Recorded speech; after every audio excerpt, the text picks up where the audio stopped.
Well, hello, my angelic ones. This is Portia Angel. Welcome to my channel, the channel that encourages you to connect with and trust in your own inner angelic guidance that is already within and around you. So these messages only serve to confirm and affirm the path that you've already been on, have been shown to embark upon, and some of the situations that you're currently dealing with. Go ahead and subscribe to the channel and give this video a thumbs up. I would greatly appreciate it. And I want to give a shout out to all the new subscribers. Libra, you guys were one of the groups that were the most watched videos on this channel last month. So I just want to appreciate you for tuning in and for being a part of the family here. All right, so without further ado, let's go ahead and dive right into what's going on for September. And again, sometimes certain months can look like there's a continuation or a carryover from the previous month. And I do feel like there may be some residue from last month that's still showing up here. But nonetheless, let's get into what's showing up. So we have the Ace of Cups starting out the read, and this is about the start of new love. I do feel like this could be representing the past though.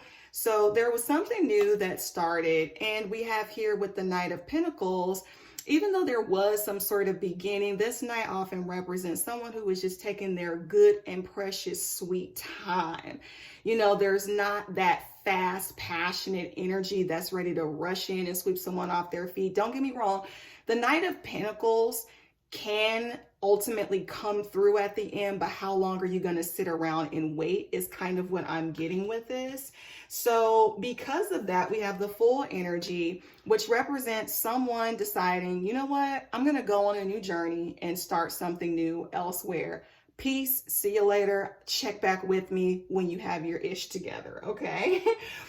And in doing this, they run into literally the Queen of Cups. Doesn't matter the gender. This is someone who is offering their love. So this could be you or someone who is approaching you and they're offering their love to you, and or vice versa. However, unfortunately, I'm seeing the Ten of Swords with the Nine of Swords and Death. So it does look like something has ended and not in the way that you would have anticipated. You know, this is like not the ending that you would hope for. And because this kind of was a bitter end, a real sore spot for you, we have the Nine of Swords, which is really about worry and regret. I don't know if you did something or if someone else did something to you, but nonetheless, with these two energies, the Death card shows that there's been a transformation and ending of sorts. It's a hollow shell of a situation in terms of whatever relationship that was started. However, you know, Libra, you are still in the business of wanting more and better for yourself. So we have the Three of Wands, which represents looking out on the horizon and seeing that the grass may be greener on the other side. Because we also have the number 3 here, this could represent a third party energy, or maybe there's just the energy of someone from the past that's still resonating within you versus someone that you're meeting who may be completely new. Okay, so with this Three of Wands, we have clarifying it, the Eight of Swords and the Lovers. So there's definitely this mental entrapment that's going on concerning this decision that you need to make regarding a relationship. Do you stay stuck on the old? Do you give that a new chance? Or do you give this new person or this new situation a new chance? And just kind of being, I guess for lack of a better word, conflicted internally, and maybe even emotionally behind this, okay? But at the end of it all, Libra, I do want to tell you that there is consistency and stability that shows up for you with the Emperor energy. You know, this could represent someone that is coming back into your life or someone new that is showing up for you. And I think that's the most important thing to pay attention to in terms of any decision that you're making. Does this person add stability and a foundation to my life?